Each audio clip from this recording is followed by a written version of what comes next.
పరిశుద్ధమైన నామమునకు స్తోత్రములు. మీ అందరికీ నా వందనాలు.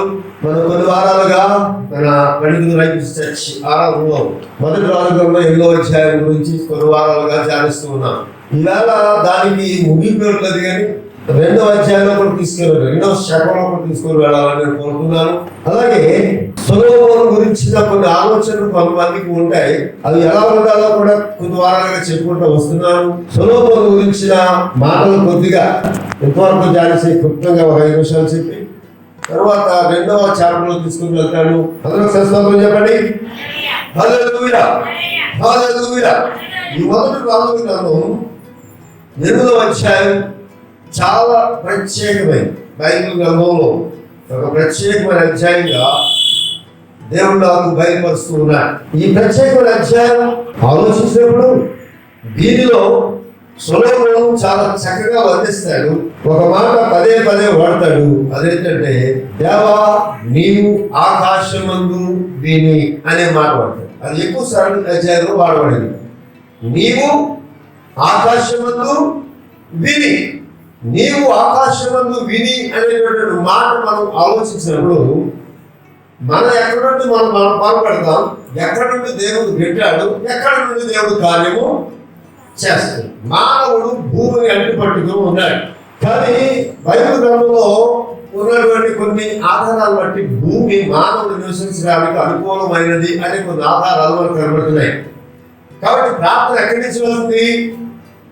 భూమి మీద నుంచి వెళ్తుంది. ఎక్కడికి వెళ్తుంది? భూమి మీద వెళ్తాడు. ఎవరు పెట్టారు?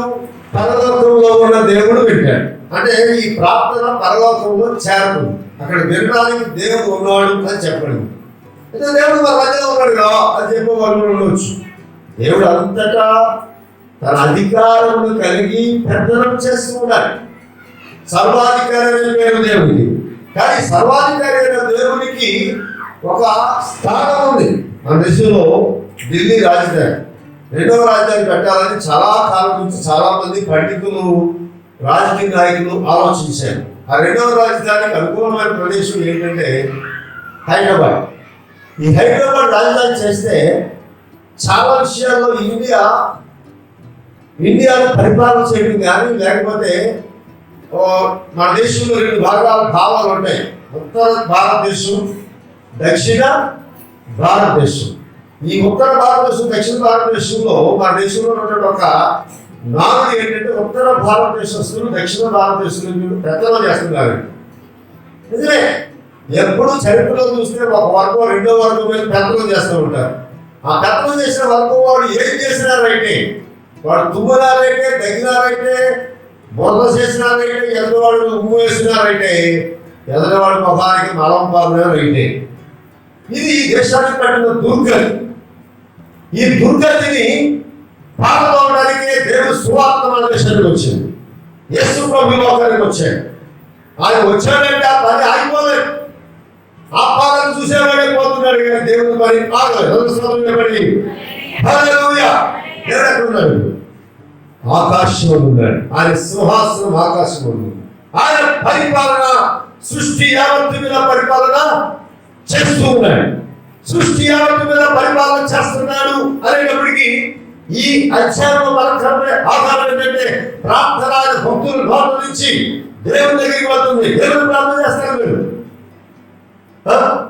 మీరు నేను మనసు వచ్చింది కానీ గట్టిగా 2 మాటలు అనేసారు, 3 మాటలు అనేసారు, ఆయనకి తప్పనిసరిగా ప్రార్థన చేస్తాను. ప్రభా, మా మాస్టర్ గారిని మార్చు, ఆయనకు వేడికి వెళ్ళిపోయింది, కూల్ చేయి. ఆయన ఎంత కంగారు ఉంటే మాత్రం, కోపం వస్తే మాత్రం ఎందుకు అనుకుంటున్నారో అని అనవచ్చు. అప్పుడు ఆయన ఏం ప్రార్థన చేస్తున్నారు? దీవించడం ప్రార్థన చేయలేదు, నేరారోపణ చేస్తారు. ఏం చేస్తారు? ఆ నేరారోపణ కొన్నిసార్లు నాకు వ్యతిరేకంగా పని చేయవచ్చు. అది ఎరిగి ఆయన బ్రతకాలి, నేను బ్రతకాలి, నన్ను రెచ్చగొట్టకూడదు అనడానికి అర్థం చేసుకునే మనసు ఆయన ఉండాలి. ఎవరా మా సంబంధం లేకపోతే భార్య భర్తలు కలిసి ఉండలేరు, దైవజనుడు విశ్వాసం కలిసి ఉండలేడు, తండ్రి బిడ్డలు కలిసి ఉండలేరు, భార్య భర్తలు కలిసి ఉండలేరు. ఈ విషయాలు ఎందుకు చెప్తారంటే పరలోకమందున్న దేవుడు ప్రార్థన వింటూ ఉన్నాడు. ఎవరు? పరలోకమందున్న దేవుడు మన ప్రార్థన ఆకాశమందు ఉండి వింటున్నాడు. మీ నాన్నగారు ఫోను కోయిట్లో వింటూ వినవచ్చు, అంతకంటే పత్రాలు పైన ఉన్నాడు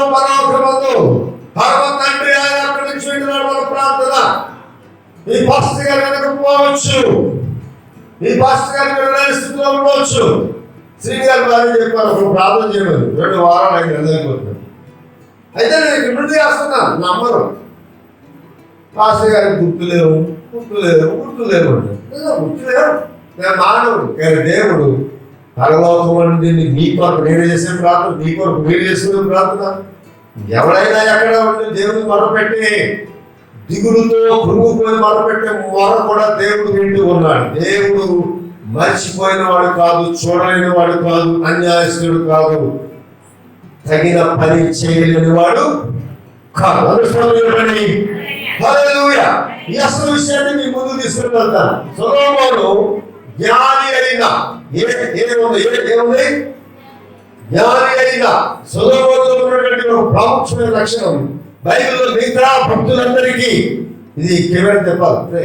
బైబిల్లో ఉన్న భక్తులందరిలో కల్లా సొలొమోనులో ఉన్న ప్రాముఖ్యమైన లక్షణం ఏంటంటే, సొలొమోనులో ప్రాముఖ్యమైన లక్షణం ఏంటంటే జ్ఞాని అయిన సొలొమోను. మొదటి లక్షణం ఇది. బి ఏమండి? ఆత్మపూర్ణుడైన. ఏంటి? పరిశుద్ధాత్మ పూర్ణుడు. సొలొమోను చెప్పండి, పరిశుద్ధాత్మ పూర్ణుడు. ఈ పరిశుద్ధాత్మ పూర్ణుడు అనే 2వ మాట మనం చూస్తున్నాం. ఈ 2వ మాట, మొదటి మాట జ్ఞాని. సొలొమోనులో ఉన్న గొప్ప గుణాలు ఏంటంటే, మొదటి దేవుడు గొప్ప జ్ఞానం సొలొమోనుకి ఇచ్చాడు. 2వదిగా ఆత్మపూర్ణుడు. ఎవరు చెప్పండి? 2వది ఆత్మపూర్ణుడు అర్థమైంది. 2 ఆత్మలు పనిచేస్తాయి మనిషిలో. అపొస్తలుడైన పౌలు తన పత్రికలో రాస్తాడు, మద్యంతో మత్తులై ఉన్నప్పుడు కానీ ఆత్మపూర్ణులై ఉండుడి. నాకు వస్తున్నారా? మద్యంతో మత్తులై ఉన్నప్పుడు ఎందుకన్నాడు? అంటే ఆత్మపూర్ణుడు ఎందుకన్నాడు? ఒకవేళ నేనే మందు సేవించాను అనుకోండి, ఏమన్నా ఎవరైనా ఒప్పుకుంటాడా? అది వేరేగా ఉంటారు. ఇప్పుడే కాదు దేవుడు పరిశుద్ధాత్మ నింపబడ్డాడు అనుకోండి, ఎలా ఉంటుంది? దేవుడు పరిశుద్ధాత్మతో నింపబడితే అది వేరేగా ఉంటుంది.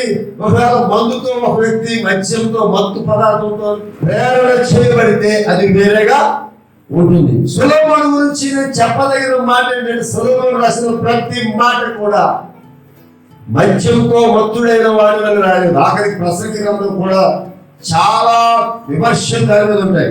ఏ గ్రంథం చెప్పలే? ప్రసంగి గ్రంథం మీద చాలా విమర్శలు ఉన్నాయి. ఎన్ని విమర్శలు ఉన్నా అందులోనికి వెళ్ళి ఒళ్ళు దగ్గర పెట్టి చదివితే ఆత్మపూర్ణుడైన సొలొమోను మనకు కనబడుతుంది. ప్రవక్త అయిన సొలొమోను కనబడి ఈ 8వ అధ్యాయంలో అతని మాటలు వింటే మనం ఏం చేస్తే దేవుడు ఏం చేస్తాడు, దేవుడు ఏం చేస్తే మనం ఏం చేస్తాం, అప్పుడు మళ్ళీ ఆఖరి దేవుడు మన కొరకు ఏం చేస్తాడు.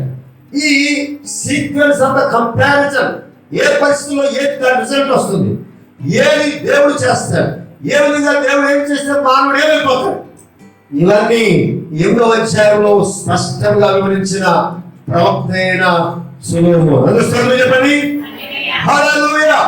మీరు ఆలోచించిన 3 లక్షణాలు, ఇంకా చాలా లక్షణాలు చెప్పవచ్చు, అవన్నీ చెప్పడానికి సమయం లేదు. ఇప్పుడు నా ఉద్దేశం ఏంటంటే 2వ దానిలోనికి రావాలి. ఏ అయిపోతే ఏ అనేది ఏంటి చెప్పండి. నేను అసలు వెలుగు పక్షం.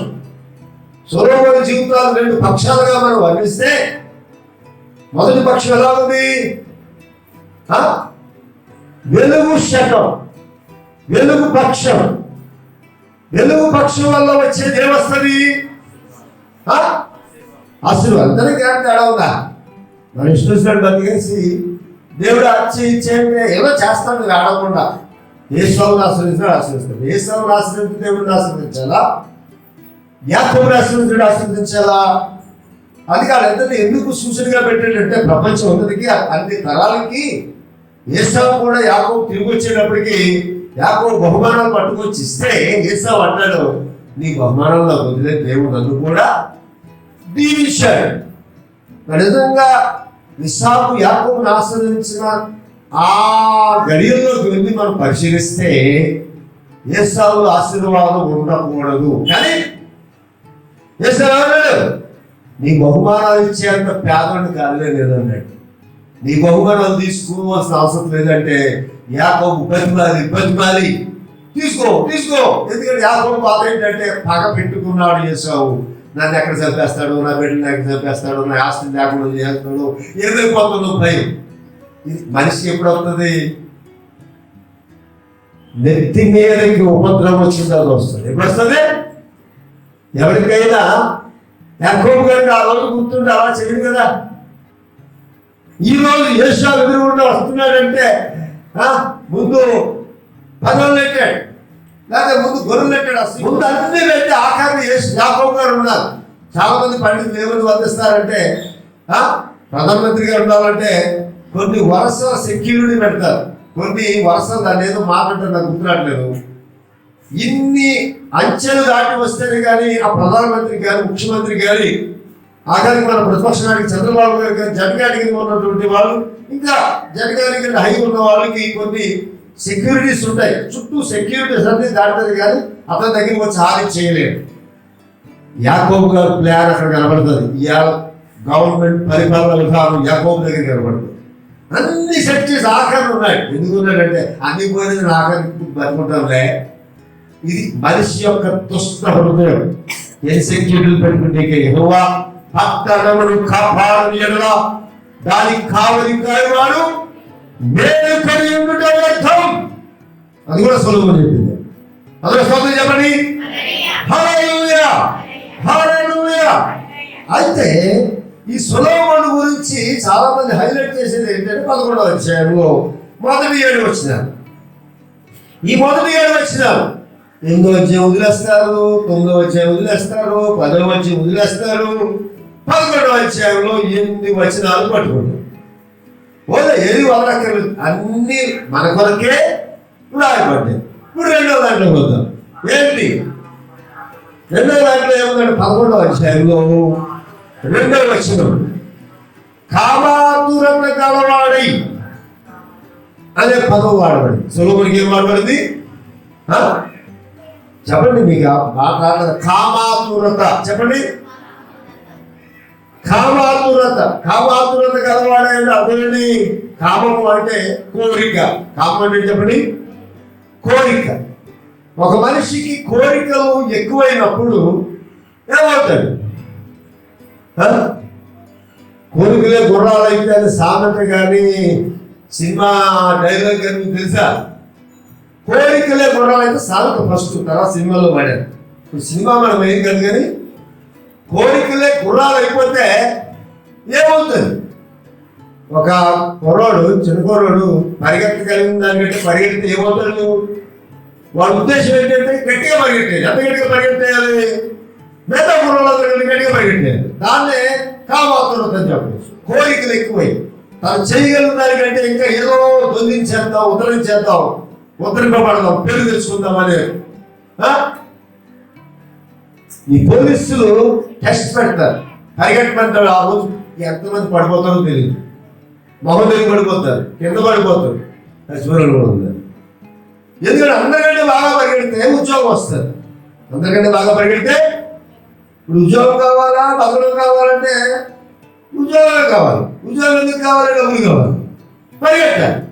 పరిగెట్టడం అవసరమే కానీ ఎంత పరిగెట్టాలి? మనం పరిగెట్టగలిగినంత పరిగెట్టాలి. ఇప్పుడు సొలొమోను గారికి ఉన్న కామాతురత ఏమైంది? ఎక్కువైంది. కామాతురత, కోరికలు ఎక్కువైంది. ఈ కామం అనే పదాన్ని ఈ లైంగిక సంబంధాలకు వాడతారు, మామూలు విషయాలకు కూడా వాడవచ్చు, తప్పేం కాదు. అయితే ఇక్కడ కామాతురత గలవాడే 2వ వచనంలో వారిని ఉంచుకొనుచు వచ్చాను. ఏం చేశాడు? వారిని ఉంచుకొనుచు వచ్చాను. మంచిది. పాత నిబంధన గ్రంథంలో భార్యలు ఒకళ్ళు ఉండాలి, ఎక్కువ మంది ఉండాలి అనేటటువంటి స్పష్టత ఉన్నప్పటికీ వారు చేసిన పనిని ఒక చీకటి యుగంగా చెప్పారు. ఏ యుగం చెప్పారు? ఒక చీకటి యుగం. కొత్త నిబంధన వెలుగు యుగం అయితే పాత నిబంధన చీకటి యుగం. చీకటి యుగంలో కూడా దేవుని కట్టడలు మారిపోలేదు. దేవుని కట్టడి అనేది దేవుడి నుంచి బయలుదేరింది, అది స్పష్టమైనది, అది ఏ మనుషుడు మార్చేది కాదు. కానీ దేవుడు మానవుడు చేసే అక్రమం, అవినీతి, లేకపోతే అనేక మంది భార్యలు ఉంచుకొనుట అనేది దేవుడు ఇష్టపడే విషయం కాదు. కానీ ఆ కాలంలో అలాగూ జరిగింది. ఆ సమయంలో అలాగూ జరుగుటి చేత సొలొమోను కూడా అదే క్రమంలోనికి వచ్చి దాని గురించి రాబడి మాట్లాడినా అవన్నీ నేను లోపలికి వెళ్ళలేదు. ప్రసంగం ముగించే సమయం వచ్చేసింది కనుక క్లుప్తంగా నేను చెప్తున్నాను. కామాతురత గలవాడై ఇప్పుడు మళ్ళీ వెనక్కి వెళ్దాం. ఆ జనులలో ఇంకా అనేక మంది పరస్త్రీలను మోహించి వారిని ఉంచుకొని వచ్చేది. ఎంతమంది ఉన్నారు? 3వ వచనం చూస్తే 700 మంది రాజకుమార్తెలైన భార్యలను 300 మంది ఉపపత్నులు కలిగి ఉంటుంది. అంటే టోటల్ ఎంత అయింది? 700 మంది భార్యలు, 300 మంది, టోటల్ ఎంత? 1000. ఈ 1000 ఒక సంవత్సరానికి డివైడెడ్ చేస్తే 1000 డివైడెడ్ 365 ఎంత చెప్పారు? మరి యావరేజ్లో 1/3 అంటే రోజుకి 3 అవుతారు అనమాట. ఈ లెక్కలు ఎలా ఉంటాయి? ఒకవేళ విడదీస్తే దేవతలు ఇండియాలో భాగిస్తే జనాభా భాగిస్తే ఒకటి 300 దేవతలు వచ్చారంట. ఇండియాలో దేవతల్లాగా ఉంది సొలొమోను గారి పరిస్థితి. వీళ్ళు అందరినీ చేసుకున్నాడు రా అంటే వాళ్ళంతా ఏం చేశారు? కామాతురత కలిగి భార్యల చేత హృదయం త్రిప్పబడి ఏం చేసి భార్యలంతా వచ్చి ఏం చేశారు? దీని గురించి ఒకసారి ఆలోచించారు. ఏంటంటే ఇలాగా వేరే వేరులో ప్రసంగాలు చేసేస్తారు సొలొమోను భార్య గురించి ఆలోచిస్తే ఒక ఆలోచన కలిగింది. అది తప్పవచ్చు రైట్ అవ్వచ్చు, కానీ నేను ఎందుకు చెప్తానంటే కొన్ని సిద్ధాంతాలు ఖచ్చితంగా ఇదే అని చెప్పవచ్చు, కొన్ని సిద్ధాంతాలు ఊహించి చెప్పవచ్చు. ఊహించినప్పుడు అర్థం ఏంటంటే విమర్శ ఎవరైనా తర్వాత చేయొచ్చు. ఇప్పుడు మీరు చేయలేదు కాదండి, తర్వాత ఎప్పుడైనా విడిగా మనం ఉత్సాహపడి మాట్లాడుకున్నాం. కొంతమందికి పాస్టర్ గారు ఏం మాట్లాడాలో బయట మాట్లాడాలో తెలియదు. పాస్టర్ అంటే కులంలో గొడవలో జరిగే అందరిలో మాట్లాడేస్తుంటారు. ఒకసారి కొంతమంది విశ్వాసం మాట్లాడితే చాలా సిగ్గు భయం వేసిపోతుంది. ఎందుకు బాబు మాట్లాడు ఇప్పుడు కాదు మాట్లాడటం, తర్వాత ఎప్పుడైనా వాడుకోవాలి. సొలొమోను గురించి ఆలోచిస్తే ఒక ఆలోచన వచ్చింది. రెండవ ప్రసంగం బైబిల్ చదివేస్తావు. ఇప్పుడు విను. విషయం ఏంటంటే ఏ భార్య కూడా సొలొమోనుకు సంతృప్తి ఇవ్వలేదన్నా అర్థం. ఓ భార్య చేసుకున్నాడండి, రెండో భార్య చేసుకుంటాడు. ఎవడైనా నేను కేకేస్తాను, నువ్వు నాకు సంతృప్తిగా పని చేయకపోతేనే విషయాలు కేకేసి నన్ను ఎత్తెక్కేసాడు. నా మాట్లాడలేదు. రాజు నా గురువు అయిపోయాడు, నువ్వన్నా న్యాయం చేయని అడుగుతాను. మీ ఇద్దరు అయిపోయారు మా అబ్బాయి కేకేస్తాను. చాలా వాళ్ళిద్దరు నీ దగ్గర నిలబడి వేరే నిలబడతాను. అప్పుడు వినోద్ గారిని కేకేస్తాను. నేను తప్పు తిన్నా మా ఇంటి పేరు కేదాసి అని. ఇంకా ప్రసాదం కేకేస్తే ఓదాడు ఆ ముగ్గురు మిమ్మల్ని ఇబ్బంది పెట్టారు కదా, 4వ వాడు వచ్చాను చెప్పండి, స్లోగా చెప్పండి, పవర్ తగ్గించి చెప్పండి. ఇది సీక్వెన్స్. ఒక మనిషి బతకడానికి చుట్టూ పరిస్థితులు ఎత్తుక్కుంటే వెళ్తాడు. ఎత్తుక్కుంటే వెళ్ళిన తర్వాత అప్పుడు ప్రసాద్ గారు వచ్చి పాస్ గారు ఏడుకోబెట్టాడు, ఏదో నేను ఎడుగుతా, ఏదో సగపెడదాం, కాస్త లైన్ చేద్దాం అనుకుంటాడు. ఇప్పుడు సొలొమోను గారి పరిస్థితి కూడా అదే అయిపోయింది. ఓ భార్య చేసుకున్నాడు, మహాత్మాలు ఏడిపించేస్తుంది. రెండో భార్య చేసుకున్నాడు, ఆఖరికి 1000 మంది టోటల్ అయిపోయింది. టోటల్ అయిపోయిన తర్వాత ఆఖరికి పరిశుద్ధాత్ముడు రాసింది ఏంటంటే ఈ భార్యలంతా ఏం చేశారు? హృదయం సొలొమోను హృదయాన్ని ఏం చేశారు? భార్యను ఎందుకు చేశాడు దేవుడు? ఆదికాండంలో సాటి అయిన సహాయంగా చేశాడు. ఎందుకు చేశాడు? సాటి అయిన సహాయం. సాటి అయిన సహాయం కాకపోతే ఇంక పని ఇంక దాన్ని వర్ణించలేదు. ఈ మధ్యకాలంలో భార్య మీద కంప్లైంట్ చేసేవారు ఎక్కువైపోయి, భర్తల మీద కంప్లైంట్ చేసేది తగ్గిపోయారండి. మరేంటో ఎక్కడ తేడా వచ్చిందో తెలియదు.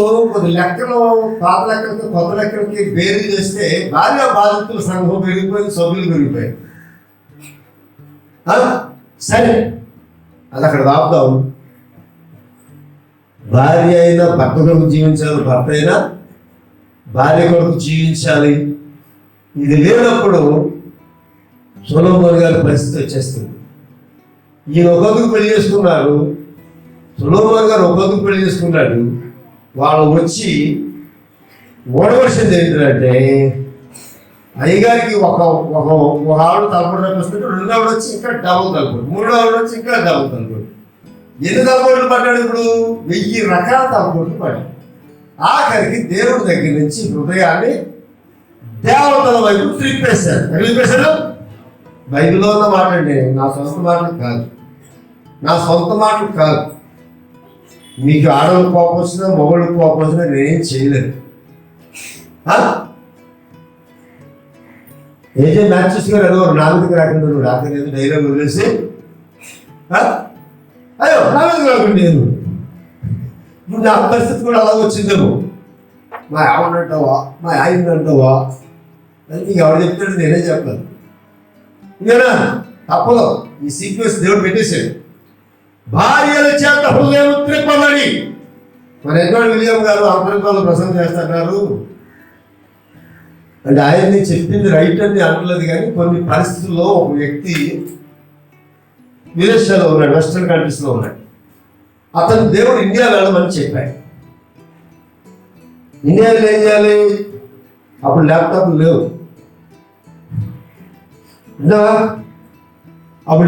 లేవు, ఇండియా వచ్చి అతను ఎదుట ఉన్న గురి ఏంటంటే బైబిల్ ఇండియా భాషలో అనువదించాలి. ఇండియా వచ్చాక అర్థమైంది వీళ్ళకి మనం ఏం చెప్పినా అర్థం అవ్వట్లేదు, వీళ్ళ భాషలోకి ట్రాన్స్లేట్ చేయాలని కొన్ని భాషల్లోకి ట్రాన్స్లేట్ చేశారు. కానీ ఇండియా అతను కూడా ఎవరు రాలేదు, భార్య రాలేదు. ఎవరు రాలేదు అంటే అక్కడ ఎవరు రోజు పెట్టుకుని రావాల్సి వచ్చింది? దేవుని కొరకు భార్య అని తన సొంత దేశంలో విడిచిపెట్టి ఇండియా వచ్చి, భార్య పెట్టి విడిచిపెట్టి ఇండియా వచ్చి 3 భాషలు కావాలి ట్రాన్స్లేట్ చేశారు. 3 భాషల్లో ట్రాన్స్లేట్ చేయాలి అనే పని అతను తెలియదు కూడా చేస్తాడు, కానీ ఇప్పుడు అతను ఏదో ఒకటి విడిచిపెట్టవలసి వచ్చింది. ఇక్కడ ఒకవేళ సొలొమోను హృదయం త్రిప్పబడకూడదంటే కామాతురత గలవాడై వాళ్ళు స్పెండ్ చేసుకున్నాడు. వచ్చాక న్యాయం చేశారా, ఈ చుట్టూ యాడ మంచి వాతావరణం కలిగించారా అంటే వ్యతిరేక వాతావరణం చేసి దేవుడి నుంచి దూరము చేసేస్తారు. శాపదేశం రాయని అంటది కదా, నీ చుట్టూ ఉన్న వాళ్ళు గొప్పవాళ్ళు అంటే బహుశా భార్యను తప్పించేసి మాట్లాడుంటారు. ఎవరు తప్పించేసి ఎందుకు తప్పించి మాట్లాడుంటుంది? ఏదో టైంని మాట చెప్పే ఉంటాడు, సులభమని చెప్పి ఉంటాడు. శాపదేశం రాని పరిశోధించిందంటే నిన్ను నిలబెట్టి నిన్ను నీ గుణాలని స్టార్ట్ చేయడం, నీ గుణాలని పసిగట్టడం, అవన్నీ శాపదేశం రాని చేసింది. నీ చుట్టూ ఉన్న వాళ్ళు గొప్పవాళ్ళు అంటే నీ దేవుడు గొప్పవాడు అంటే ఆ లిస్టులోకి ఎవరు రారు? ఈ 1000 మంది భార్యలు రారు. ఇవన్నీ మనకు దేవుడు ఎందుకు రాయించాడు? మనం బుద్ధి తెచ్చుకున్నటకు వ్రాయబడింది. వ్రాయబడిన అక్షరాలు పెద్ద ఉన్నాయా? ఇది ఎందుకు రాయబడింది అంటే నీకున్న జ్ఞానం గొప్పదని, నీకు తోసిందే గొప్పదని, నాకు తోసిందే గొప్పదని విర్రవీగితే మనం సరిచేయటానికి వ్రాయబడిన చరిత్ర బైబిల్లో ఉంది. బైబిల్ ప్రతి మనుషుని సింహాసనం మీద రాజు కానించి, మన ఇండియాలో మాట్లాడుకోవాలంటే మన దేశాన్ని ప్రధానమంత్రి మోడీ, రాష్ట్రపతి, ముఖ్యమంత్రులు, అధికారులను ఎవరైనా ప్రతి ఒక్కరిని సరిచేసేది ఈ పరిశుద్ధ గ్రంథం. ప్రపంచంలో మనిషి పుట్టిన ప్రతి ఒక్కరికి ఆరోగ్యం ఇచ్చేదే, జ్ఞానం ఇచ్చేదే, వివేకం ఇచ్చేదే, విడుదల ఇచ్చేదే, బుద్ధి చెప్పేదే, మార్చి నిన్ను మంచివారిగా నిలబెట్టి అందరి చేత దేవుని చేత మెప్పింపజేసేది పరిశుద్ధ గ్రంథమే. ఎవరైనా ఈ పరిశుద్ధ గ్రంథం దగ్గరికి వస్తే వారి జీవితం ఆశీర్వాదపడిపోతుంది. దేవుడి మాటలు మీ కొరకు దీవించుగా ప్రార్థిస్తున్న అవకాశం మాట్లాడించండి. పరిశుద్ధ తండ్రి, నీ పొందిన నామమునకు స్తోత్రములు. సభలో ఇతరుల వాక్యాన్ని వెలుగు కొరకు దీవెనకరంగా చేయబడి ఆశీర్వదించి కలపరుచుకోవచ్చు, తోడనుకోవచ్చు. ఈ వాక్యమును గురించిన ప్రతి ఒక్కరు దీవించబడతారు. దానికి లోబడి దృష్టాంతులుగా చెప్పని విషయాలు బట్టి వెలుగు చీకటి జీవితాలు తేడా ఏమిటి? నీ ఆశీర్వాదం పొందుకుని శాపమును దూరం చేస్తున్న వ్యక్తులుగా నీ బిడ్డలందరి కొరకు బలపరచుకోవచ్చు. యేసు పరిశుద్ధ నామములో ఆమేన్.